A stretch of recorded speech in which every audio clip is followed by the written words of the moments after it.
Ang kwentong ito ay hango sa totoong buhay. Karanasan ito ni Caryas. Taong 1952, Misamis Oriental.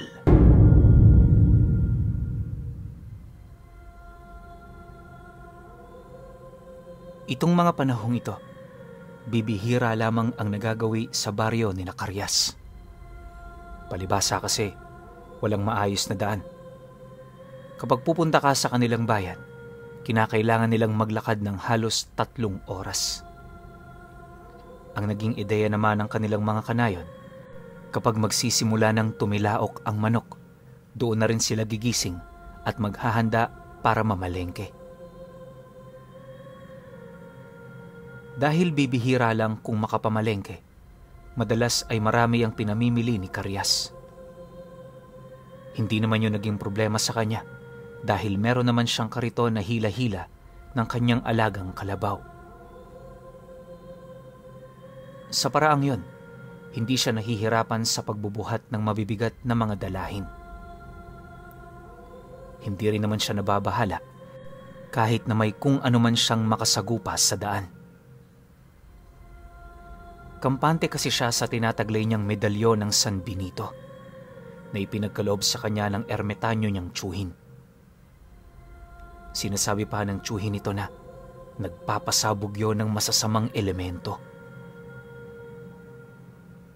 Alam niya kasi sa kanyang sarili na walang masamang mangyayari sa kanya sa daan. Ilang beses na rin kasi niya itong napatunayan at batid niya sa kanyang sarili na buhay ang kanyang tangan. Ilang beses na rin kasi siyang nakasagupa ng mga kakatuwang bagay. Kaya hindi na siya naninibago. Malakas din ang loob niyang humarap sa kanila dahil alam niyang hindi siya pababayaan ng kanyang medalyon. Isang beses, dahil magdadalawang linggo nang hindi nakapunta sa palengke si Caryas, minabuti niyang matulog ng maaga.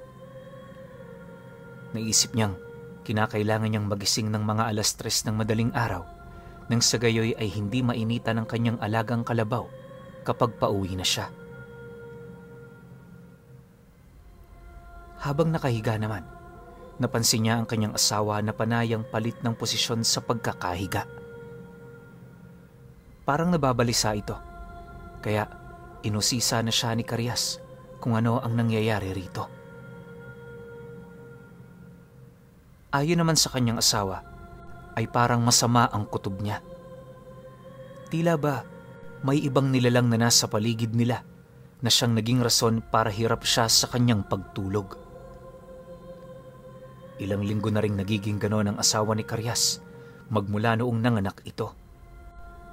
Dahil dito, naging alerto na rin ang lalaki sa kung anumang mangyayari. Dahil wala namang kakaibang init na naramdaman si Caryas, hindi na lamang niya pinansin ang itinuran ng kanyang may bahay.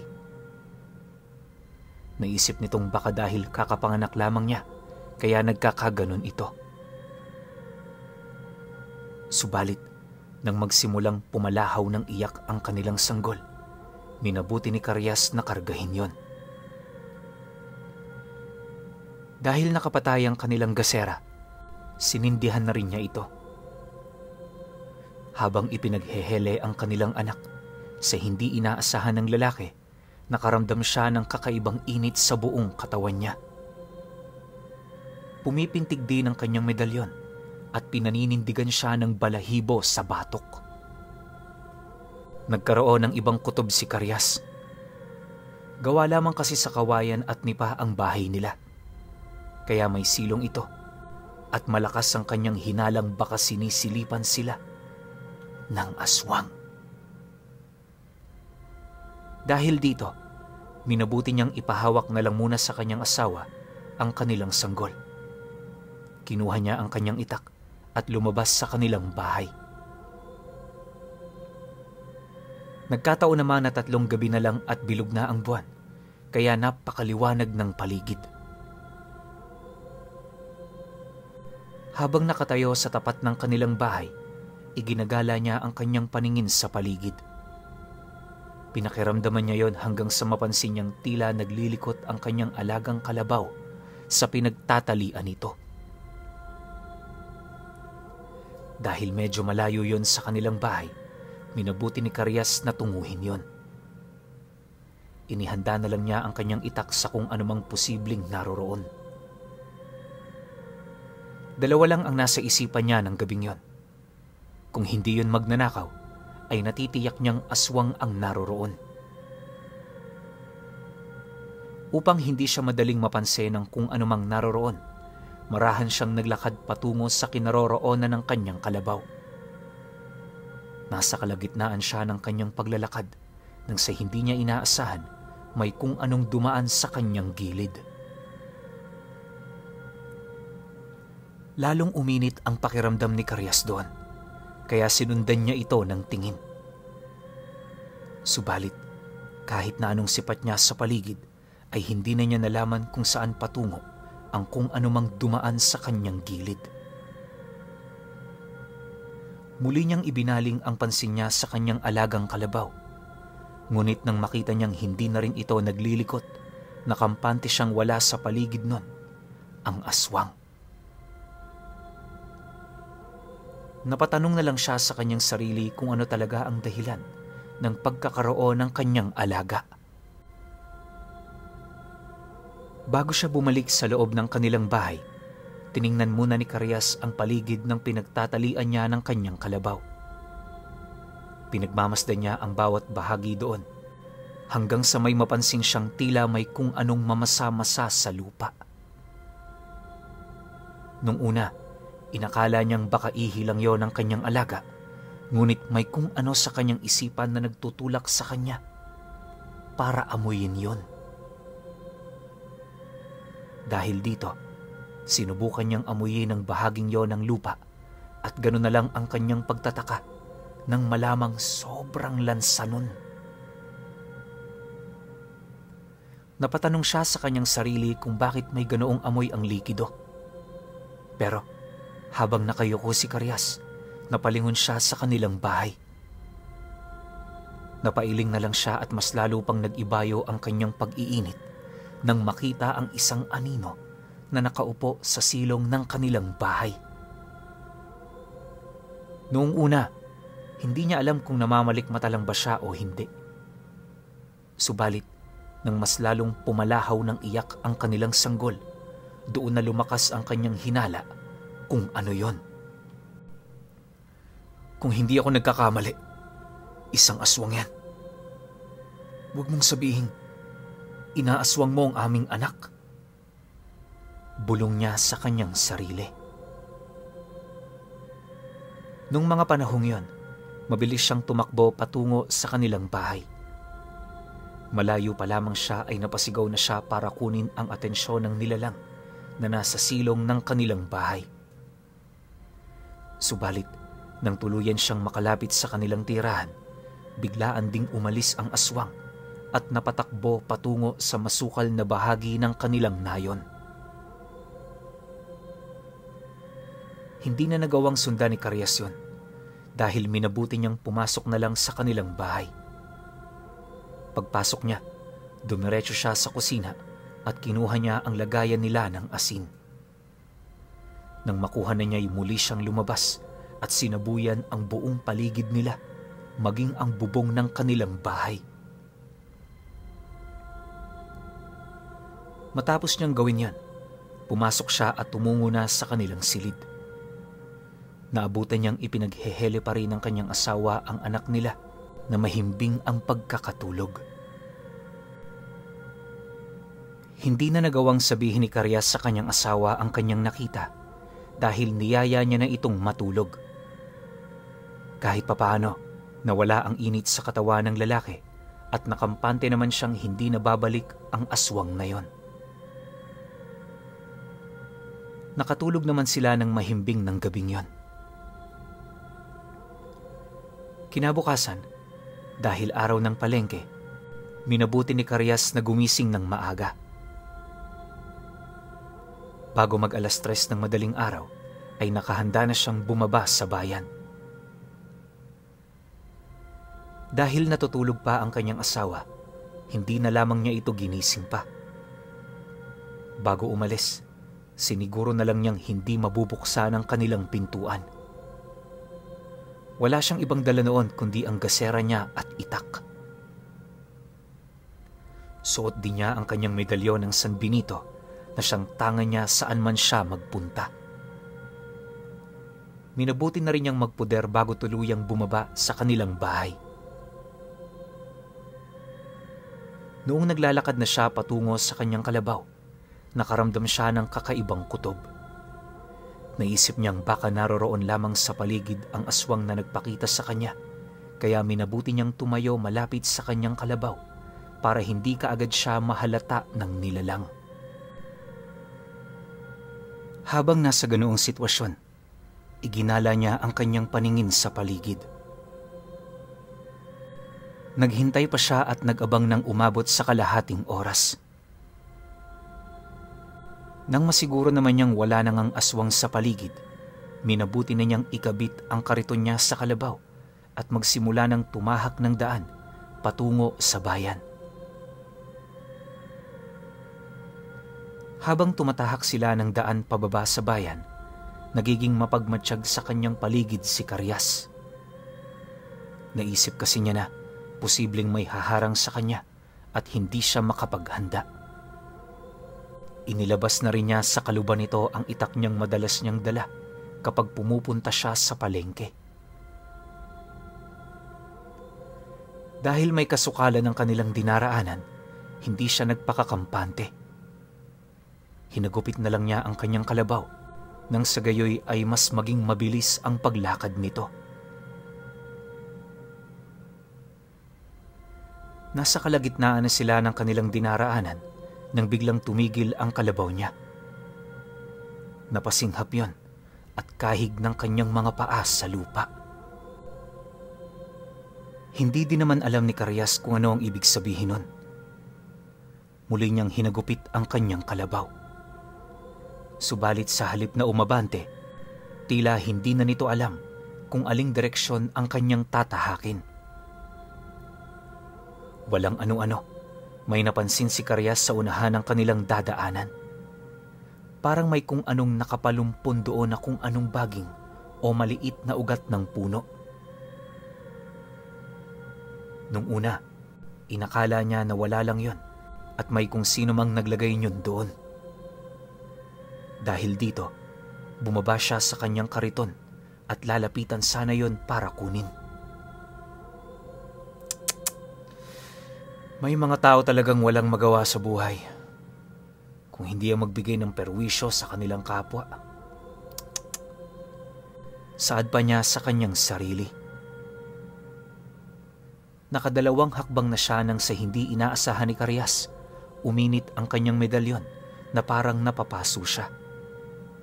Kasabay nun, napansin ni Karyas na gumagalaw ang bagay na nakita niya sa unahan. Dahil sa kanyang gulat, nanatili siya sa kanyang kinatatayuan habang nakamasid doon. Unti-unting napatayo ang bagay na nasa unahan at agad na nakaramdam na malakas na pagkabog ng kanyang dibdib, si Karyas. Alam niyang hindi yun normal na nilalang, kung hindi isang uri ng aswang na alam niyang nanghaharang sa daan. Nilapag na lamang noon ni Karyas ang kanyang gasera sa kariton at hinawakan ng mahigpit ang kanyang itak. Nang tuluyang makatayo ang nasa unahan ni Karyas, ay napagtanto niyang isa itong babaeng may napakahabang buhok. Gumagalaw-galaw pa ang bawat hibla nito na parang may sariling buhay. Gawa ng mas umiinit pa ang medalyon niya, inilabas ito ni Karyas sa kanyang damit at pagkatapos, sinipat yon ng maigi ng lalaki. Napalunok na lang siya ng kanyang laway at tila nag-alangang magpatuloy nang makitang nagbabaga ang mga mata ng babae. Dahil sa labis na init ng kanyang medalyon, alam ni Karyas na hindi lamang yun simpleng babae, kung hindi isa itong masamang elemento. Kung hindi ako nagkakamali, isa itong aswang na manlalayog. Kung hindi ko ito may tataboy, kailangan ko siyang gapiin. Bahala na. May tiwala naman ako sa Diyos at sa San Benito ko na hindi ako pababayaan. Pasimple siyang humalik sa kanyang medalyon at nagsimulang umusal ng dasal habang naglalakad. Hawak pa rin niya ang kanyang itak habang nakapako ang tingin nito sa aswang. Nang ilang dipa na lang ang distansya ni Carias sa naturang nilalang, napaangil yon at mas naging mabalasik ang kanyang muka. Dinig na rin ng lalaki ang kanyang kakaibang tunog na ginagawa na hindi niya matukoy kung angil ba yon ng kung anong hayop. Nang magkaroon ng ideya ang manlalayog na susugurin siya ni Carias, ipinagalaw nito ang kanyang buhok at kitang-kita niya kung papaano sumugod sa kanya ang iilang hibla ng buhok ng naturang aswang. Inihanda naman ni Carias ang kanyang sarili at maging ang itak na hawak niya.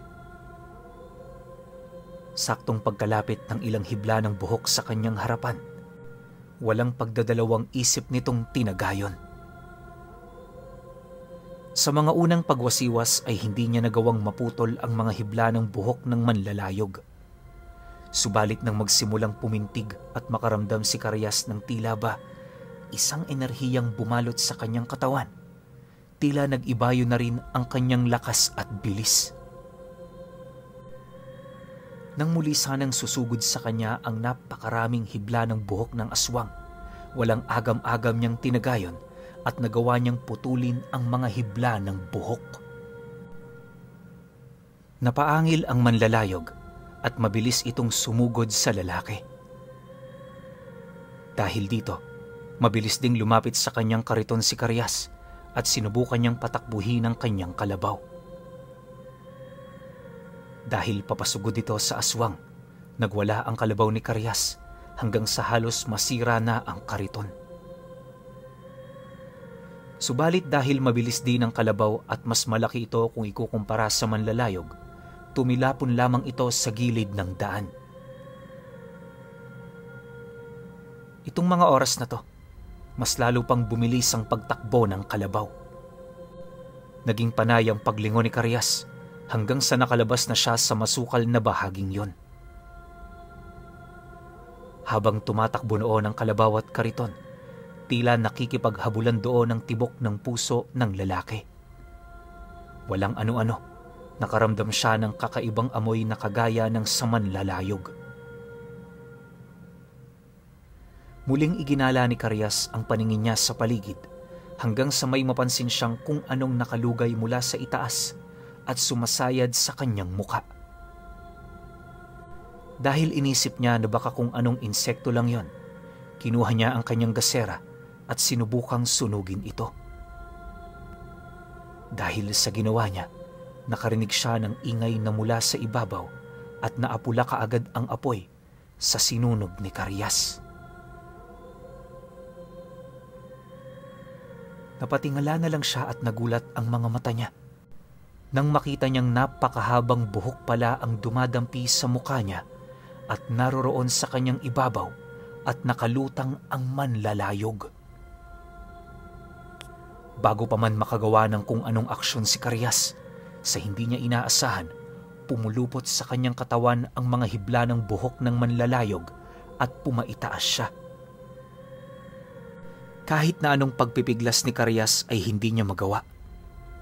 Habang pilit kasi siyang kumakawala sa mga buhok ng aswang, tila mas lalo itong humihigpit at nararamdaman niyang sumasakit ang buong katawan niya. Napatingin na lamang sa ibaba si Carias at lalo siyang nabahala nang makitang malayo na pala ang itinakbo ng kanyang kalabaw.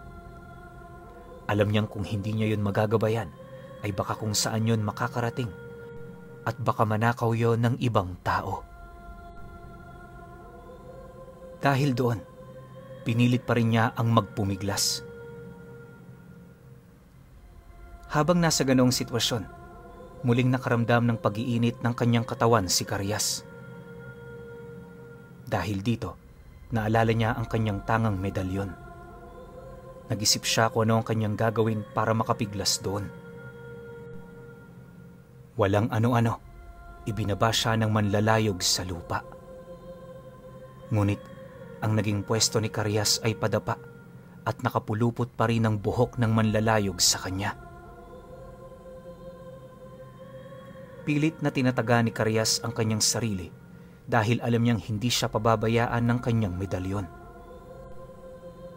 Hanggang sa mga oras kasing yun, ramdam niya ang pag-iinit nito at nagsisimula na ring pumintig yun. Walang ano-ano, napansin ng lalaki na pumapasok na sa butas ng kanyang ilong at tenga ang mga hibla ng buhok ng manlalayog. Ipinipikit na lamang ni Carias ang kanyang mga mata habang ginagawa yun ng aswang. Batid kasi niya sa kanyang sarili na kapag pumasok sa mga mata niya ang mga buhok nito, tsak na magiging bulag siya.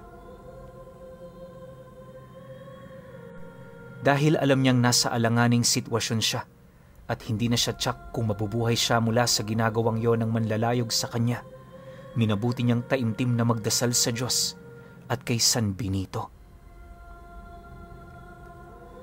Habang nakapikit noon, sa hindi niya inaasahan ay mas lalong humigpit ang pagkakapulupot ng mga buhok ng manlalayog. Kasunod nun, nakarinig si Carias ng malakas na pagsigaw nito at tuluyang lumuwag ang mga hibla ng buhok ng aswang na sumakop sa buong katawan niya. Napaubo na lang siya at agad na napahawak sa kanyang muka. Napahalik na lamang siya sa kanyang medalyon nang matanto niyang hindi na nakapulupot ang mahaba at mabahong buhok ng aswang sa kanya. Saktong pagbangon niya, napasigaw ang manlalayog. Tinitigan niya ni Carias at dahil natatamaan niyo ng liwanag ng buwan, kita niya itong nagwawala habang nakahawak sa kanyang ulo. Walang ano-ano, napatras yun ng pasuray-suray hanggang sa tuluyang nabuwal sa lupa. Hindi niya nagawa pang lapitan si Carias dahil nang muling napasigaw ang naturang aswang, biglang nagliyab ang kanyang buhok hanggang sa nasakop na ng apoy ang kanyang katawan. Napako na lang sa kanyang kinatatayuan si Carias dahil sa nangyari. Alam niyang isang himalayon, kaya maging siya ay nagulantang. Habang pinagmamasdan niyo ni Carias, lalo siyang kinabahan nang makitang napanganga ang manlalayog. Tumayo rin ang kanyang mga buhok na unti-unting nasusunog. Napaatras na lang si Carias ng mga sandaling yon nang makaramdam siya ng init sa kanyang dibdib. Saktong pagkaatras niya, biglang sumabog ang manlalayog. Tumilapon sa iba't ibang parte ang kanyang laman at dugo. Maging si Carias ay napapahid na lang sa kanyang muka dahil natalsikan siya ng naghahalong dugo at laman ng isang manlalayog. Binalot ng kakaibang takot si Carias. Hindi niya inakalang mangyayari yon sa nilalang ng dilim na humarang sa kanya. Hindi rin maarok ng kanyang isipan kung bakit sumabog ng basta-basta ang aswang na yon. Habang nakatulala siya at nagpapalalim ng isipan, narinig niya ang pag-unga ng kanyang kalabaw.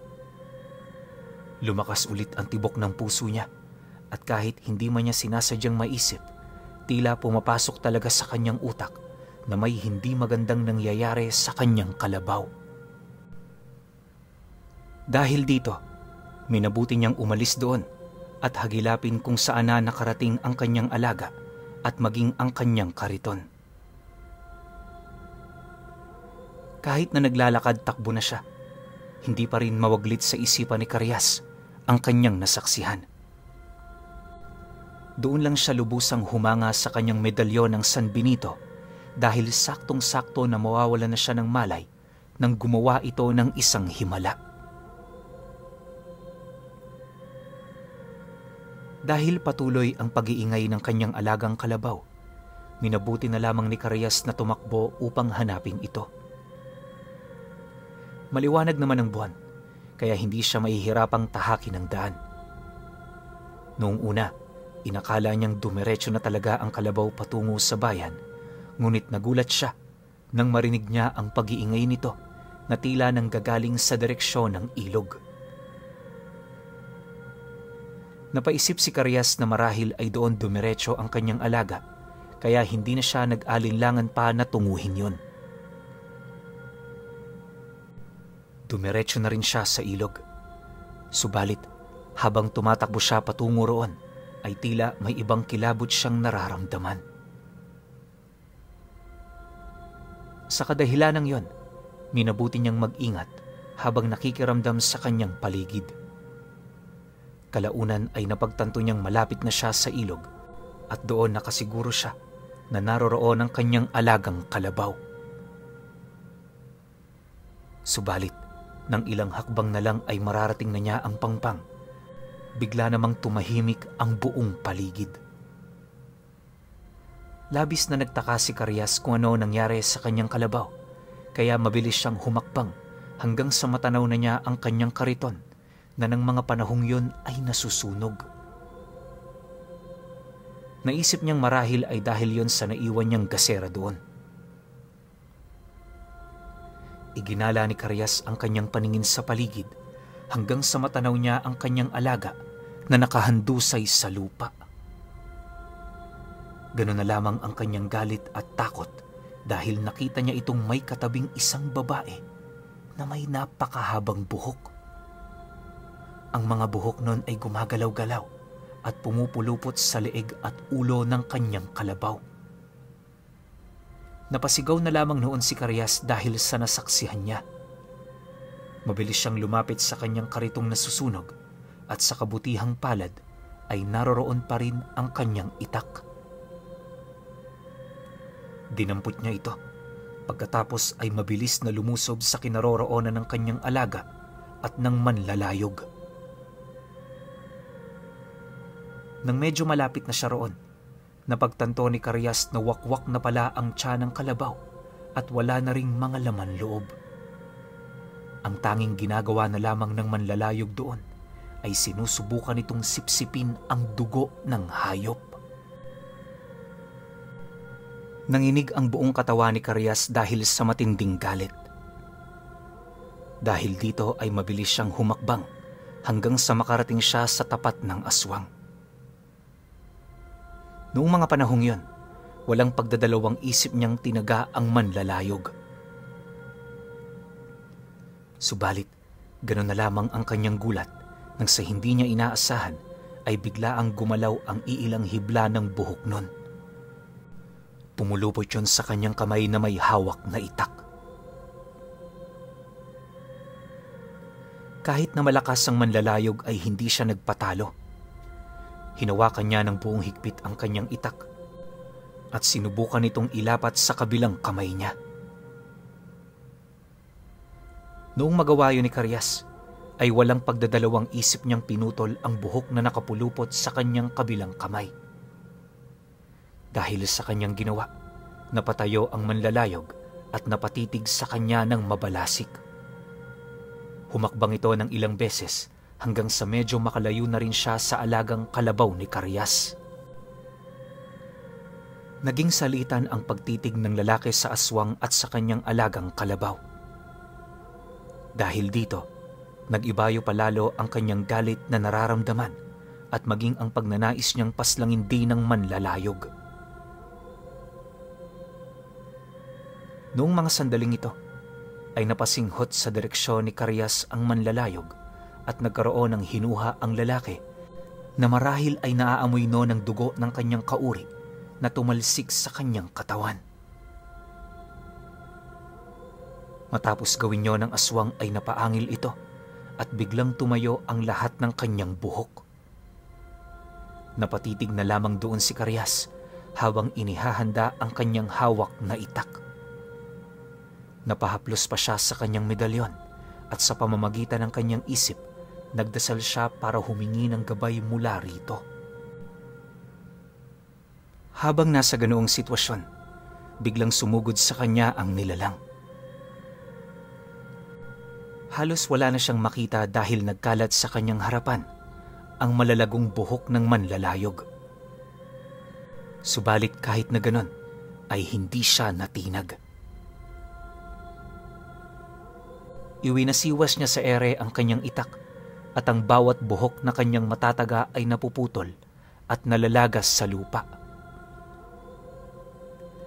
Marahil ay hindi yon inaasahan ng manlalayog, kaya napaatungal yon na parang galit na hayop. Ngunit napailing na lang ang lalaki nang makita niyang humahaba pa rin ang buhok nito. Mabilis siyang lumapit kay Karyas at nang magkaharap na sila, biglang pumulupot sa katawan ng lalaki ang mga buhok ng aswang. Habang nasa ganoong sitwasyon naman ay sinusubukang ilayo ni Karyas ang mukha ng aswang sa kanya. Nakanganga kasi ito at naglalaway ng malapot. Alam niyang kapag nagkaroon ng pagkakataon ng aswang ay sasagpangin siya nito at paniguradong bibiktimahin. Sa kasamaang palad, dahil sa mga hibla ng buhok na nakapulupot sa kanya, ay tuluyan niyang nabitawan ang kanyang itak. Subalit kahit na ganon, hindi natinag si Karyas. Nagdasal na lang siya sa kanyang medalyon at ipinagpa sa Diyos ang lahat ng mangyayari. Hindi ko papayagang gawin mo sa akin kung anong ginawa mo sa aking alagang kalabaw. Pagbabayarin kita! Sinubukang sakali ni Karyas ang aswang, subalit napakadulas ng leeg nito, kaya nahirapan siyang gawin yon. Walang ano-ano, unti-unting nagagawa ng manlalayog na ilapit ang kanyang muka sa leeg ng lalaki. Nahihirapan na rin si Karyas na ilayo ang mukha ng nilalang dahil tila nag-ibayo ang lakas nito, samantalang siya naman unti-unting nawawala ng puwersa dahil sa pagkakapulupot ng mga buhok ng aswang sa kanya. Sa hindi inaasahan ni Karyas, ay mabilis siyang kinagat ng manlalayog sa leeg. Saktong naramdaman niya ang hapdi sa leeg niya nang tuluyan siyang binalot ng init. Marahil ay hindi yon inaasahan ng aswang, kaya napasigaw ito ng malakas. Ganun na lang din ang pagkagulantang ni Karyas nang mas humigit ang pagkakapulupot ng mga hibla ng buhok sa kanyang katawan. Ramdam niyang sinusubukan ng mga ito na tusukin ang kanyang balat, subalit hirap ang mga yon. Dahil dito, naisip ni Karyas na marahil ay kusang gumana ang bertud ng kabal ng kanyang medalyon. Matapos mangyari yon, naramdaman niyang tila unti-unting lumuwag ang pagkakapulupot nun. Agad niyang naalala ang nangyari sa naunang manlalayog, kaya naisip niyang sasabog na rin ang naturang aswang. Nang makatras ang aswang, sinalat ni Karyas ang kanyang leeg at namangha siya dahil hindi man lang siya nasugatan noong kagatin siya ng aswang. Subalit, gano'n na lang ang kanyang gulat nang wala namang nangyari sa aswang. Napangisi pa ito at mabilis itong sumugod kay Karyas. Mabilis na pinulot ni Karyas ang kanyang itak at pagkatapos ay humakbang na rin siya para sugurin ang manlalayog. Binabalot na ng mga panahong yon ng kakaibang enerhiya ang kanyang katawan, kaya kusang nawala ang lahat ng takot na kanyang nararamdaman. Pagkahakbang niya ng ilang beses ay mabilis na lumapit sa kanya ang aswang. Dahil dito, walang pagdadalawang isip niyang tinagayon. Subalit, hindi inaasahan ni Karyas ang gagawin ng aswang. Umaktong parang kalasag ang mga buhok nito, kaya sa halip na tumama ang talim ng itak ni Karyas sa mismong manlalayog, naputol lamang ang mga buhok nito. Pero hindi tumigil ang lalaki sa kanyang ninanais at muli niyang tinaga ang aswang. At sa pagkakataong yon ay nasugatan niya ito sa bandang noo. Napaangi lang naman ang nilalang dahil doon at mas lumapit pa ito kay Karyas upang sakalin siya. Ngunit bago pa man magawa ng nilalang na yon ay natawag na siya ni Karyas at tinamaan ito sa muka. May kalakasan ng ginawang yon ng lalaki, kaya bumao ng itak nito sa mukha ng manlalayog. Nagwala ang aswang dahil doon. Kung saan-saang parte na humahambalos ang kanyang mga buhok na noon ay halos 3 dangkal na lamang ang haba. Mas lalong uminit ang medalyon ni Karyas at nagsimula itong pumintig. Alam niya kung anong magiging kapalaran ng naturang aswang, kaya napaatras na siya para makalayo roon. Dahil hindi siya nakatitig sa kanyang inaatrasan, ay natisod siya sa kanyang wala ng buhay na kalabaw. Sakto namang pagkalupasay niya sa lupa ay sumabog ang katawan ng manlalayog. Halos hindi mawala sa isipan ni Karyas ang ganoong tagpo, kaya nakaramdam na rin siya ng takot para sa kanyang sarili. Maliban sa nangyari sa dalawang manlalayog, ay mas nanlumo siya sa naging kapalaran ng kanyang alaga. Hindi niya inaasahan na magiging biktima rin ito ng isang aswang. Tumulo na lamang ang kanyang luha sa kadahilan ng alam niya sa kanyang sarili na halos kalahati na rin yun ng kanyang buhay. Dahil sa nangyari, sa halip na dumiretso sa bayan ay napaupo siya sa tabi ng kanyang kalabaw hanggang sa sumikat ang araw.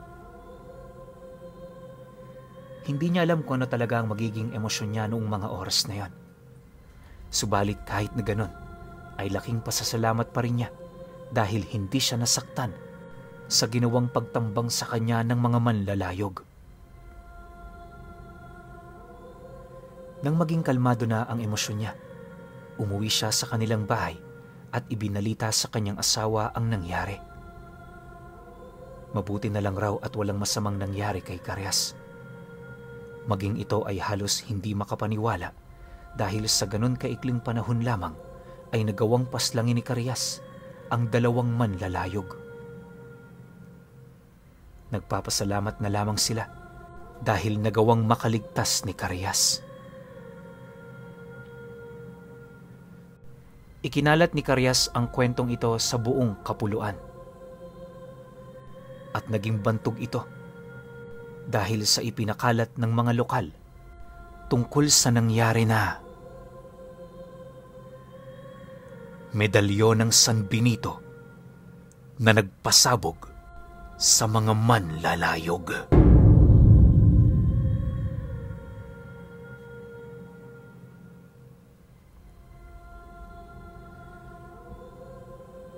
Okay. Opinyon ko sa kwento. Grabe, sobrang lakas ng medalyon nito. Alam nyo ba, na para maabot nyo ang ganong level ng kalakasan ng medalyon ng San Benito, kailangan yung San Benito nyo pag mahal na araw, parang nagiging ano yan, paano ba? Gummy. Alam nyo mga gummies, yung gummy bear, nagiging ganong kalambot yan. Pwede mong i-bend-bend yan. Nangyayari yan ng ilang segundo lang. Ilang beses ko na yung nagawa dun sa maliit ko na medalyon. Paano magawa yon? Siyempre, kailangan mo ng tamang dasal. Commitment. Araw-araw, 6 p.m. magdadasal ka. Bago matulog, magdadasal ka. Mahal na araw, buong araw, magdadasal ka. Well, may certain time lang naman. Hindi naman buong araw nakatuto ka ron. Importante ron, alas 3, alas 12 ng pagpasok ng Biyernes Santo, alas 3, alas 6, alas 9, tapos bago matulog ulit. Isipin ninyo kung gaano kahirap bago maabot yung ganong antas na lakas ng medalyon ng San Benito. Buti nga ngayon napakadali na lang kasi ako mismo, aminado ko, meron tayong San Benito sa Shopee. Sobrang dali na lang nun. Order lang kayo ron tapos kalakip na ron yung mga dasal natin. Yung dasal na yun, ginamit ko yun mula pa nung bata ako. Isipin nyo pare-parehas tayo ng medalyon, pare-parehas tayo ng dasal. Anong pinagkakaiba natin? Commitment. Oras. Diba? Kaya wag nyo sabihin minsan na kapag ginagawa nyo yung nakalagay dun sa in-order nyo sa Shopee, sinusunod nyo naman pero wala nangyayari, hindi ganun kabilis yun. Sa akin, taon mula 7 years old, 6 years old. Ganun agad yung ginagawa ko. Tinuturuan lang ako ni Tito Jerry. Alam ko, kilala nyo kung sino si Tito Jerry. Pero dito, sa antas ng medalyon ng bida natin, sobrang lakas na nito kasi nga, nakapagpasabog ba naman ng aswang dalawa pa, di ba? So, hindi ko alam kung kaya ba talaga ng maabot ng medalyon ni San Benito yung ganito. Kasi ako, sa pagkakaalam ko, mula pa rin nung bata ako, 100% purong-purong pangkaligtasan ng San Benito. Pero meron din tong panggera. Yan naman yung tinatawag na 7 krus ng San Benito. Ibang usapan naman yun, ibang kwento rin yun. Siguro, ipinamana kasi ito sa kanya ng lolo ba niya o tsuhin niya na albularyo. Siguro lahat ng karga na alam ng tsuhin niya o lolo niya, nilagay niya ron sa medalyon na yun. Kaya itong medalyon na to, sobrang kumpletos recados to. Kahit saan mo ilagay, gagana't gagana to. Isipin ninyo, nanalangin lang siya sa ating Ama tapos kay San Benito, tas gumawa ng sobra-sobrang himala na out of this world. So overall, para sa akin, ang ganda sana ako naging serye to. Kasi gusto ko malaman kung ano pa yung kayang gawin ng San Benito niya. Kasi para sa akin, sa lahat ng nakwento ko, ito na yung pinakamalakas na San Benito na nakwento ko sa channel natin. Pero kayo, kung may opinion kayo sa kwentong ito, comment nyo lang sa baba. Yun lang. Hanggang sa susunod na kwento. Salamat.